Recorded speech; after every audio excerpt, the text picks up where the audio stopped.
listening to The Stressless Life with Dr. Yip, a podcast about conquering your fears and overcoming anxiety. Our question for the day is, what is dating anxiety? And why are we so afraid of love? I am your host, Noah Laracy. Let's say hello to Dr. Yip. Hi, Noah. Dr. Yip is a licensed psychologist who's board certified in behavioral and cognitive therapy and an expert in the treatment of anxiety and OCD. This is our third episode in a series on social anxiety, but unlike social anxiety or performance anxiety, dating anxiety is not an official diagnosis, is it?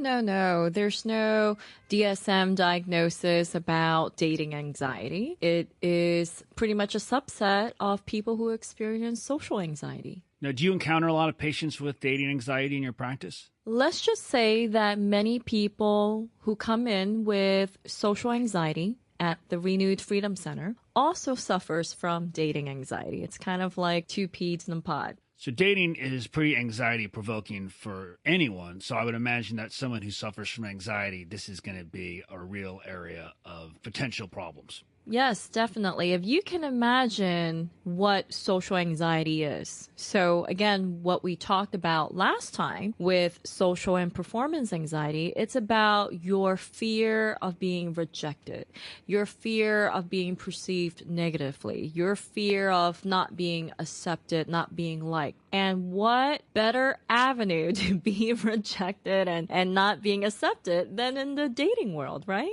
Right. So dating anxiety doesn't apply necessarily to while you're on dates. It can be anxiety about potentially meeting people, potential dating partners while you're on the date. It could be afterwards. It could be the whole thing. It could be anything about dating. It could be about your desire to date and your inability to even get in that word, get in that look because you're afraid you'd be rejected. Yeah, one of the scary things about dating is the fact that you're never quite sure if the other person likes you or not. Well, yes, there's definitely an emotional risk involved to dating, right? That you're putting yourself out there in the hopes that the person reciprocates your feelings.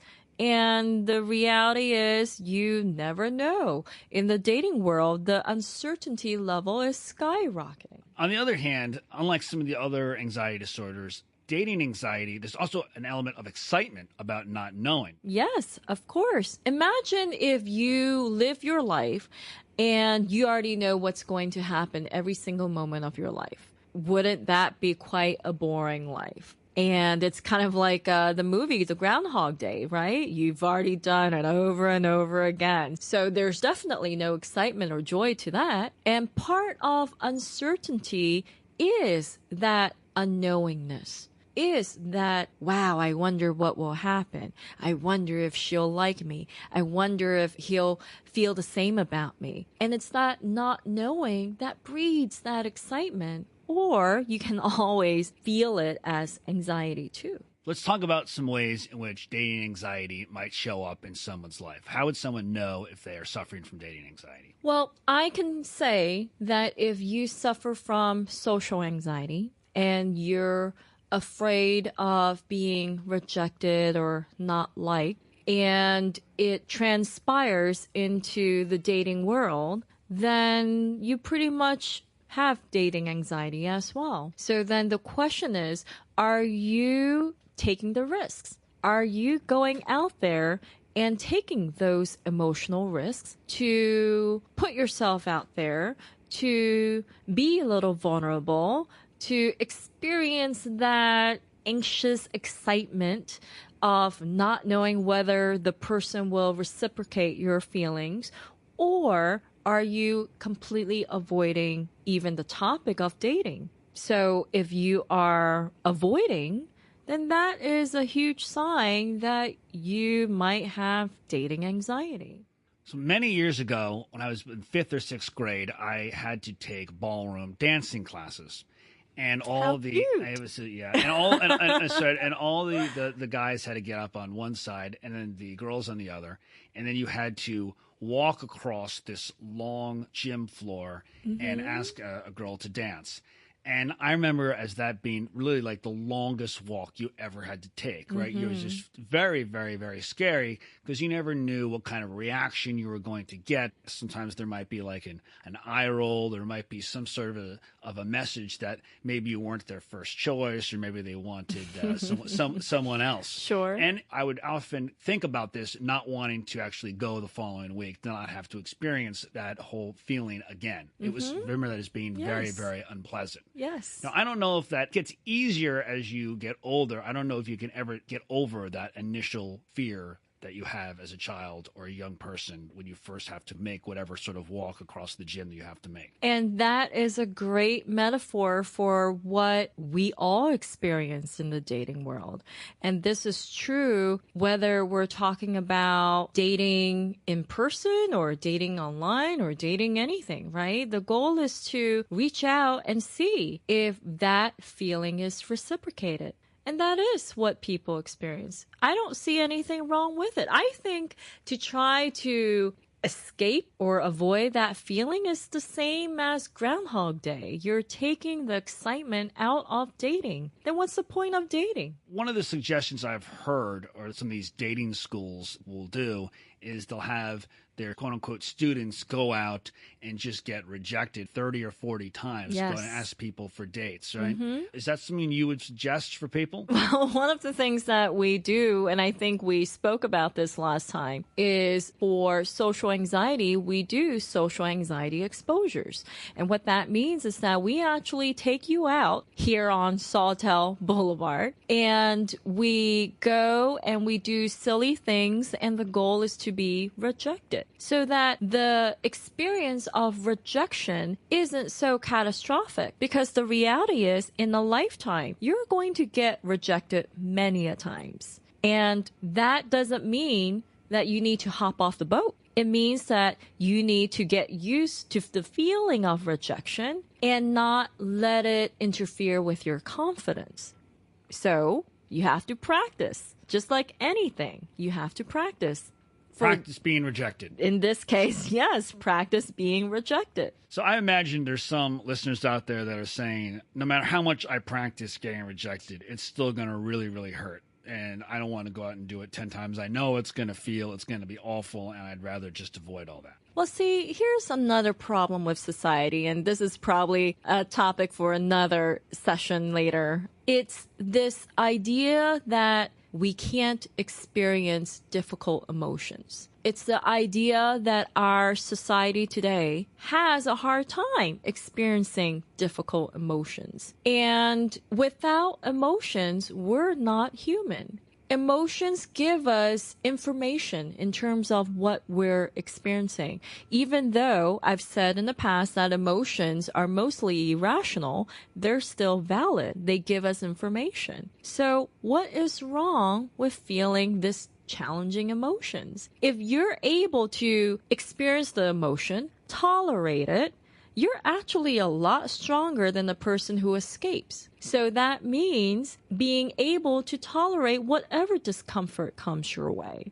Fair enough. But maybe I just don't want to feel that way right now or today. Or ever. Today, or tomorrow. And maybe at some point in the future, I'll maybe okay with feeling that way. That but sounds not right like now. procrastination to me. That's a topic for another episode. Yes. Now, so let's just say you've been able to overcome your fear or walk through it, and you're able to get an actual date. You're out on the date, and you're very, very anxious, right? You obviously are going to be suffering from dating anxiety a lot while on a date, right? So how would you get through it? Well, I think the first thing is to put aside your expectation of what this date is supposed to be and just be in the present of what you're experiencing with your date. One thing that I work a lot with my patients is about mindful communication. And mindful communication means that you are in the present. You're not just hearing the person. You're hearing and you're processing what the person is saying. And remember, verbal communication accounts for a very small amount of communication. The majority of communication comes from facial expression, body language, your tone. There's so much that comes into communication that if you just rely on verbal communication, you're going to miss a lot of information that's being communicated to you. So being mindful, the problem that a lot of people experience is that they are mentally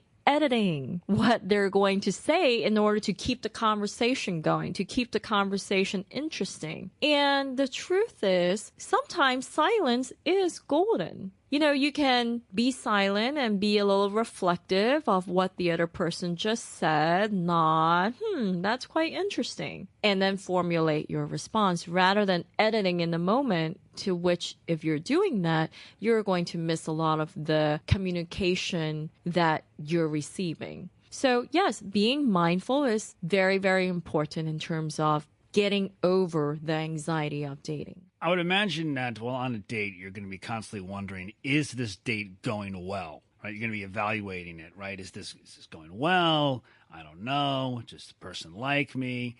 How would you suggest someone answer those questions or deal with those questions? I suggest not even thinking about those questions. Why are you thinking about the question to begin with? Why are you even judging whether the date is going well or not? And just because you think a date is going well doesn't mean that your date thinks the same thing. Or if you think the date isn't going well, that doesn't mean that your date thinks the same thing. Again, I think what's happening is that we're putting so much pressure on dating. And dating is supposed to be this formal or informal way of getting to know the other person, to see if there's something about this person that you'd want to pursue. So if you think about it more of as an interview than a date, then perhaps the expectations and these unrealistic standards would be more diminished. My only sort of objection to that would be that most interviews do not have the potential for sex or nakedness at the end of them. Well, what makes you think that there's going to be sex and nakedness at the end of a date? Well, not expect, but it's certainly going to be in your mind, right? Whether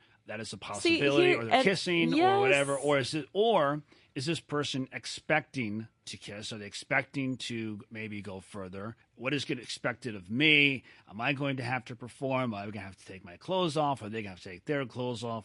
There are all these questions that inevitably are going to come up if you're attracted to the person. Sure. And again, having all of these questions ruminate in your mind prematurely is going to be a setup for failure. And what's important is for people to understand that intimacy and physical attraction takes time. It means that even if you're physically attracted to someone, doesn't mean it has to end up in sex right away. In fact, that's what's wrong with our generation today, the millennials today. It doesn't necessarily mean that you have to be physically intimate. In fact, being physically intimate takes a lot of emotion to be in that space. So you can have sex without the physical intimacy. However, if we're talking about making love, which, that's a scary term, that's a whole different experience. Would you suggest that if someone is anxious on a date, that they actually tell the other person that they're anxious? I think it depends.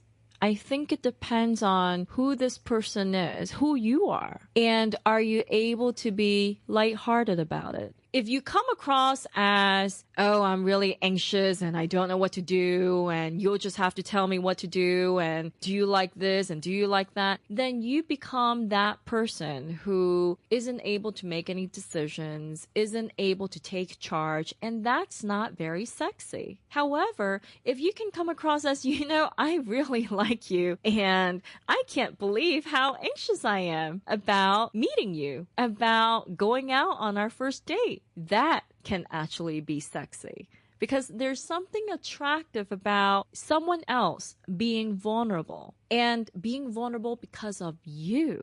That is very attractive. Men and women, does their anxiety show up in different ways on dates? I would say that anxiety show up in different ways in all people. I wouldn't say that it shows up differently specifically between the group men and women. So let's just say you've made it through the date and it's over and you've left and you're home for the night. And then maybe for the next couple of days, you're wondering how it went. Maybe you haven't heard from the person. That's a whole other form of anxiety, isn't it? Oh, yes. Unfortunately, the dating world is a game. I don't like to play that game. Thank goodness I don't have to play that game anymore. Though I do remember times when I really liked somebody and they took their 3 days, which was typical back in my days, to call me back. And I remember there'll be people who called me right away. And I would say that it really depends on how I felt about the other person. If the feeling was mutual, so if I enjoy the other person's presence just the same, then I would actually appreciate that immediate call. It shows that person's interest and intent in getting to know me. Whereas if it's someone who, I had a good time, however, I didn't really see much of a connection on an intimate level, then it wouldn't matter to me whether the person called me right away or took 3 days or took 10 days or never called for that matter. So I think it really depends on who the person is that you're contacting. Though the moral of that explanation is, you know what? If you like someone, why play the game? Why not just let the person know that you're interested? And if that person doesn't reciprocate, well, at least you know that. I can definitely tell you that if someone likes you, it doesn't matter whether you call them today after the date or tomorrow or the 3-day typical response, they'll still reciprocate the same feelings. Now, of course, if you don't call back till like 5, 6, 7 days later, that will definitely have a negative effect on the person. So let's talk about breaking up with people or telling someone that you don't like them from both sides of the table. So breaking up? What do you mean breaking up? Well, let's just say you're going to tell someone you're on a date and you decide that you're not interested in them, but you're afraid you're going to hurt their feelings. Oh, right? Well, that's not breaking up, though. Breaking up is if you're already in a relationship and you want to end that relationship, right? So again, I want to make sure that people understand that dating is just that, dating. You are on a date to get to know somebody, to see if you want to be in something more long-term and committed. So there's not a need to break up a date, right? You just decide whether you want to continue on the second day, a third day, and then eventually whether you're going to be a couple or not. I imagine some people, though, might have anxiety about telling someone else that they're not interested. Okay. So how would you suggest that they tell people that they're not interested in the way that they don't maybe hurt the other person's feelings or at least get the whole thing done quickly as possible? Well, I think the straightforward answer, the straightforward statement is the best approach because you're not leaving any room for vagueness. You're not leading anyone on. You're taking accountability and ownership of where you stand in this process, and you're not being a coward. Whereas if you kind of just drag it on, you're not being really honest, you're keeping the person on as your friend, you're really leading the person on, and that actually doesn't do the person justice. That is actually worse than telling the person, I really like you, however, I don't see myself being intimate with you. That's a very straightforward, clean response, right? I like you. I think I would have a great time hanging out with you. I just don't see myself being intimate with you. I just don't see myself connecting with you on an intimate level. So let's take it from the recipient's point of view, and you've just received the news from someone. Let's just assume that you liked this person and you've received the news that they don't like you. That's obviously going to hurt a great deal. What would you suggest that they do to kind of get through that or walk through that? Should they go back and start dating right away? Should you go lick your wounds for a couple of days? What do you suggest?